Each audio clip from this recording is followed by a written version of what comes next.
there, and thanks so much for joining us for another great edition of Port City Blue Talk. I'm Brandon Shope.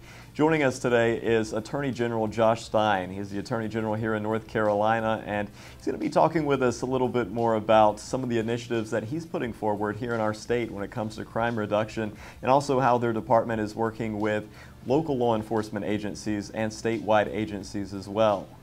Okay, Mr. Attorney General, what are the biggest initiatives that you and the North Carolina Department of Justice are currently focusing on statewide when it comes to crime reduction?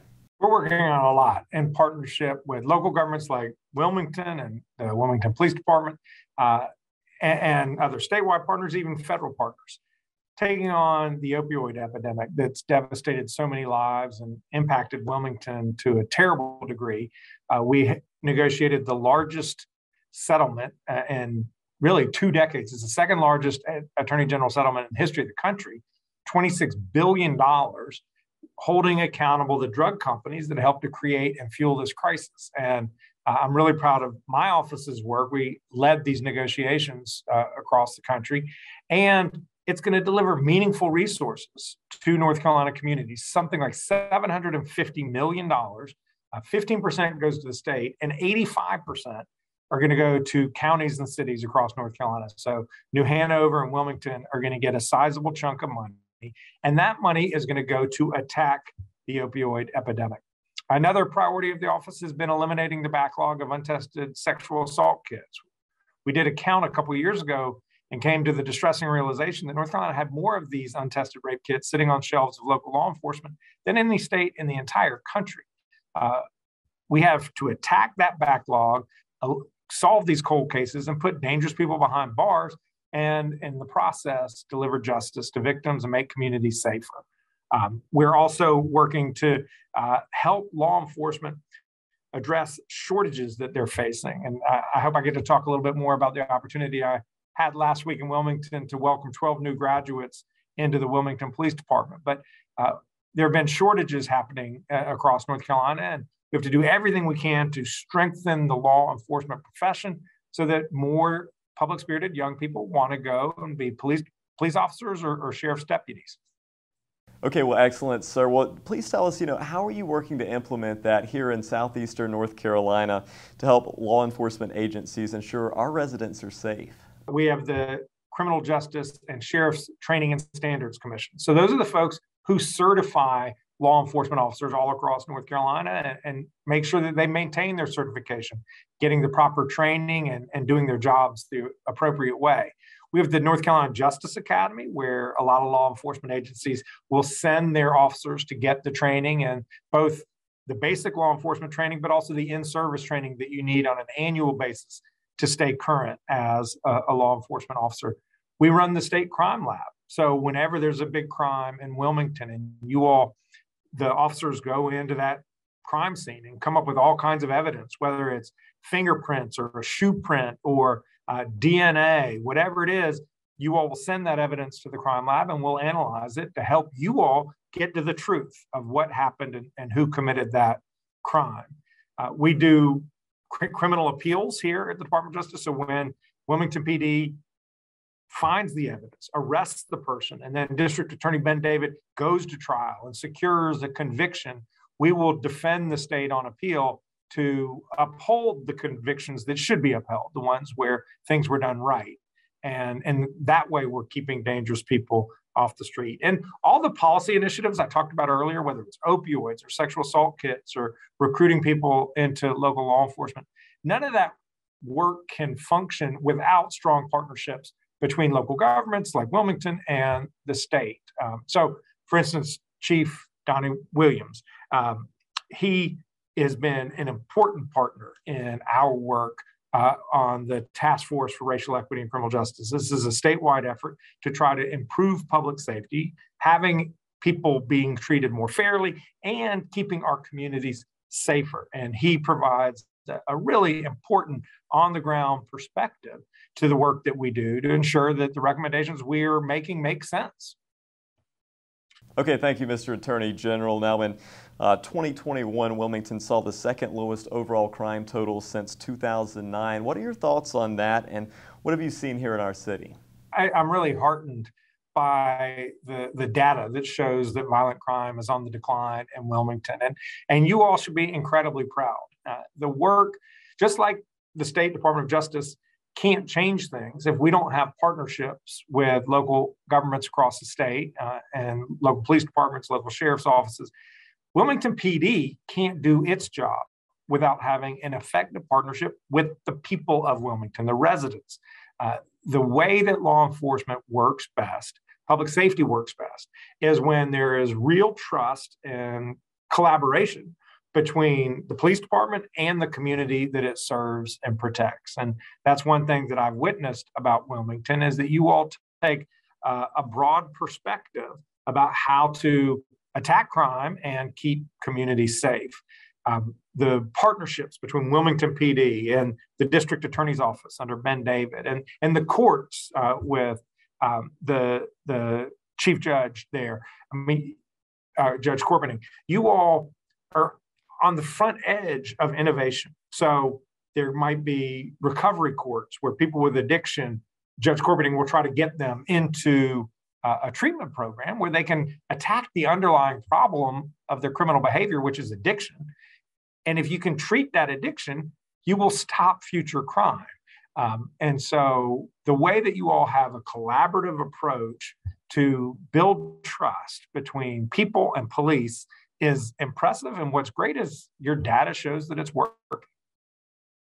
Okay, and what do you believe to be one of the biggest concerns right now facing North Carolina from a crime perspective, and what are you doing to combat that?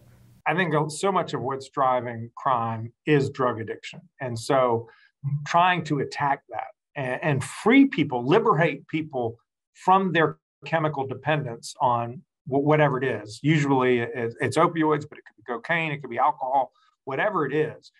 To the extent folks can be freed from that, they can then live happy, healthy, productive lives where they're contributing rather than creating problems.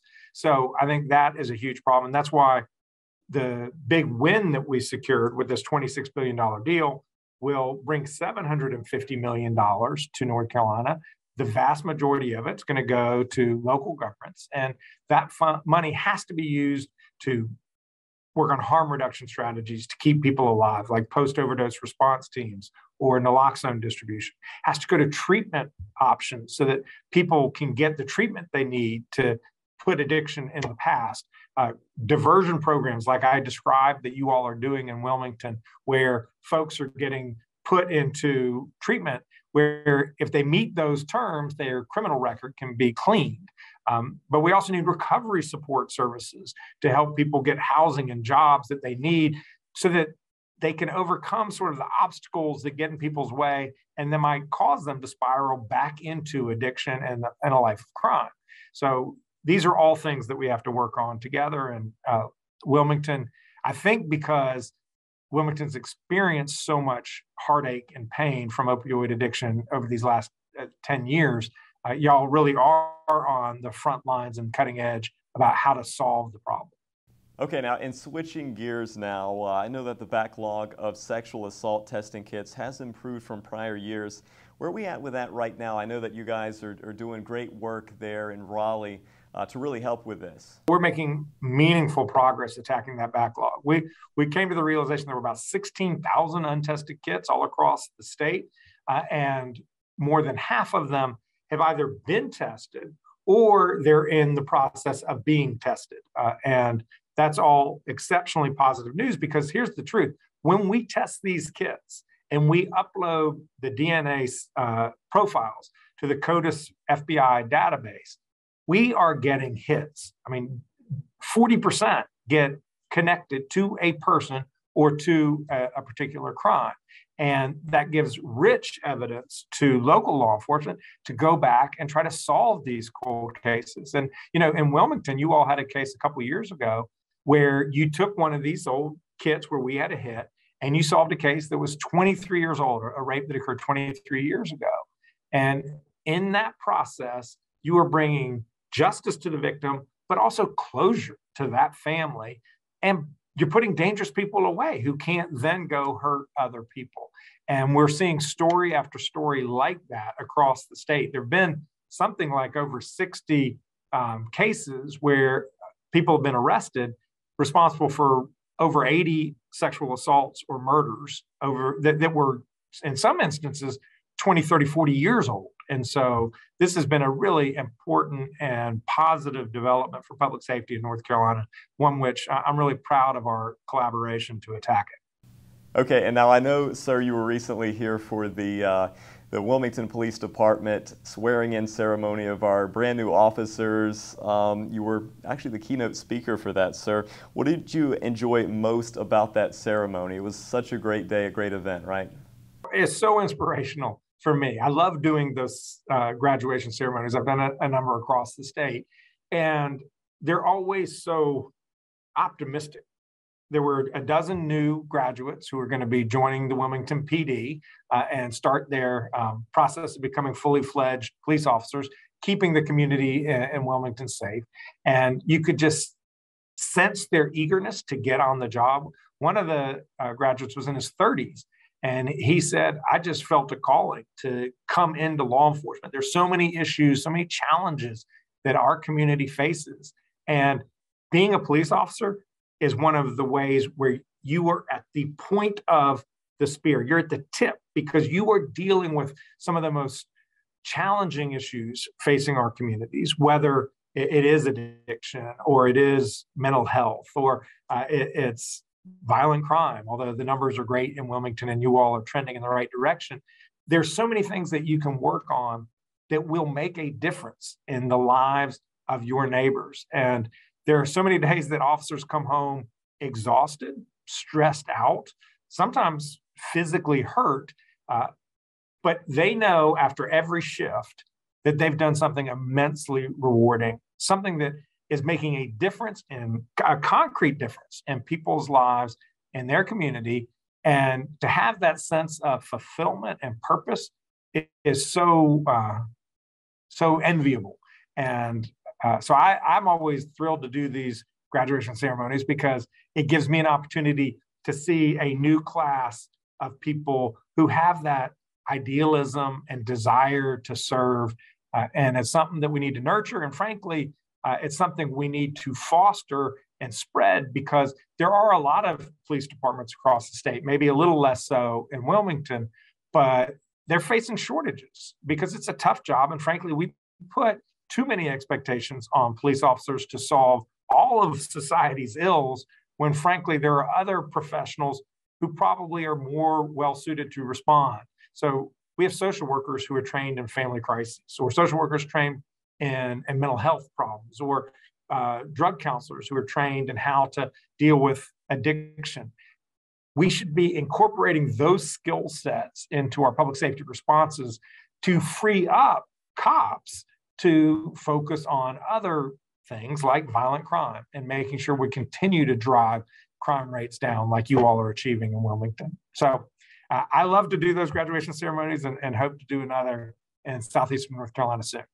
Well, Attorney General Stein, thank you again so much for joining us today, sir, here on Blue Talk. We really appreciate it. We appreciate what you're doing here for the residents of Wilmington and everyone, who lives here in our beautiful state of North Carolina. Thank you again, sir, for being with us. Brandon, thanks so much, and give my best to Chief Williams, please. And make sure to follow Wilmington Police Department on Facebook, Instagram, and Twitter. We're on all of those social media platforms right now at Wilmington PD. Thanks so much for watching and have a great day.